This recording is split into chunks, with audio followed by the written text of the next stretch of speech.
Hello everyone, welcome back to मनीज recipe. आज मी बनवणार आहे काळा मसाला.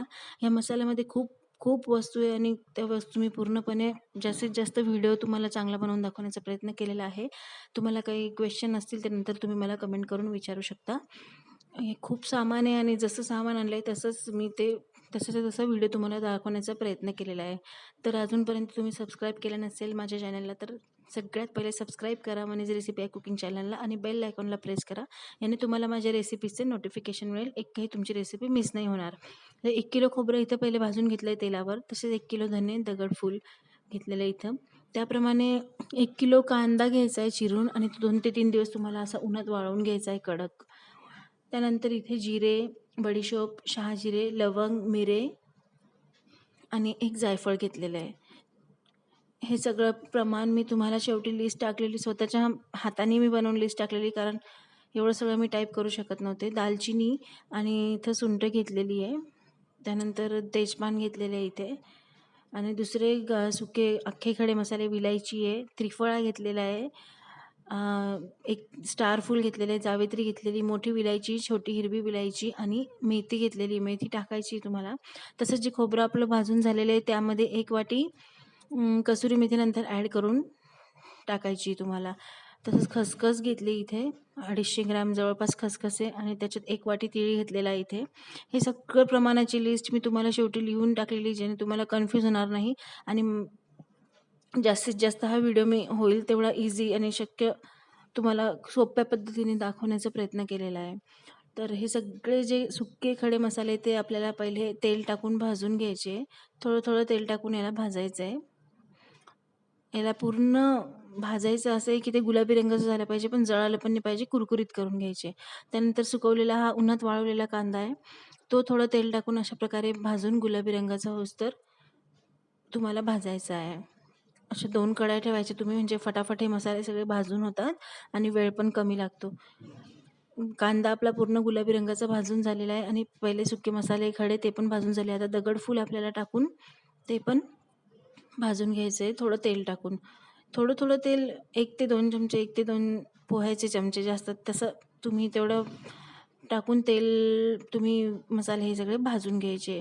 त्यानंतर धने भाजायला थोडा वेळ लागतो, पण धने भाजताना त्याचा हिरवा रंग येतो, हिरव्याचा रंग पूर्ण गुलाबी किंवा ब्राऊन होईपर्यंत, पण जळणार नाही याची तुम्हाला काळजी घ्यायची. असं धने पूर्ण भाजून घ्यायचे थोडे थोडे करून आणि त्याचप्रमाणे तेजपान पण आपण तेल टाकून भाजून घेतलेलं आहे. हे पण लवकर जळतं, त्यामुळे ते कमी गॅसवर आणि जास्त जळणार नाही अशा प्रकारे हे भाजलं गेलं पाहिजे.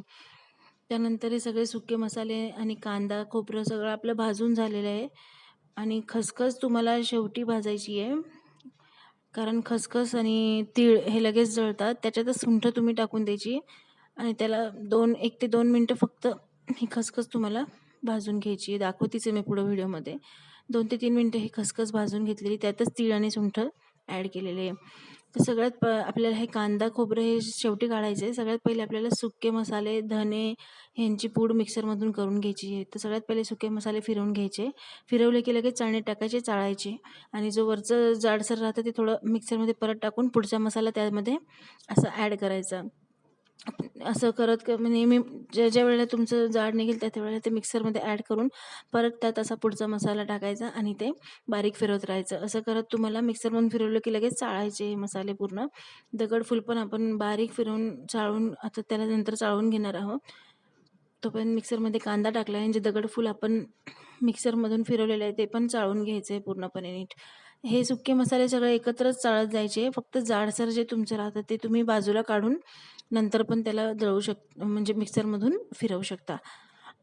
तर त्याच्यानंतर आता हे सगळं चाळणं झाल्यावर धने घ्यायचे. धने पण बारीक फिरवायचे आणि जाडसर राहिली नाही पाहिजे, अशी फाईन पावडर झाली पाहिजे. सेम तीच प्रोसेस परत करायची. चाळून जाड बाजूला काढायचं, चाळून आणि असं खूप वेळेस थोडं 2-4 वेळेस हे चाळावं लागतं. त्याच मसाल्यांमध्ये धने पण पूर्ण चाळून झालेले. आता खोबरं मिक्सरमधून फिरवायचं आहे.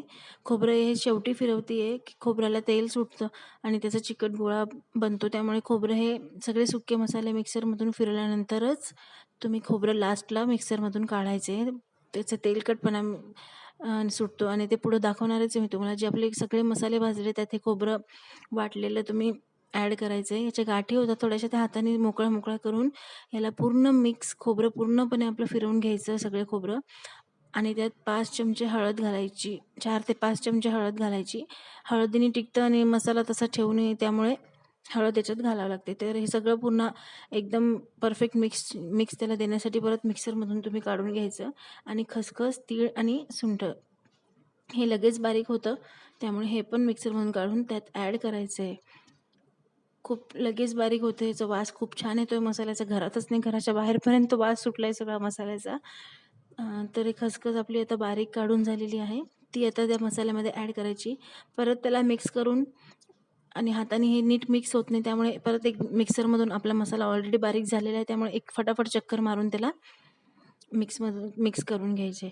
अशा प्रकारे 4 ते 5 वेळेस चाळून, मिक्सरमधून फिरवून, परत चाळून, मिक्सरमधून फिरवून मसाला तुमचा वर्षभरासाठी रेडी आहे. या मसाल्याच्या तुम्ही खूप प्रकार सगळ्या रोजच्या भाज्यांमध्ये हा वापरू शकता. वांग्याची, बटाट्याची सुकी भाजी, तसेच जे पातोड्याचा रस्सा, डुबुक अशा चिकनचा रस्सा, किंवा मी खिचडीची एक रेसिपी टाकली, त्याप्रकारे खिचडी तुम्ही करून बघितली आणि हातात 2 चमचे मसाला घालायचा. ही खूप टेस्ट वेगळी येते ह्या मसाल्याची.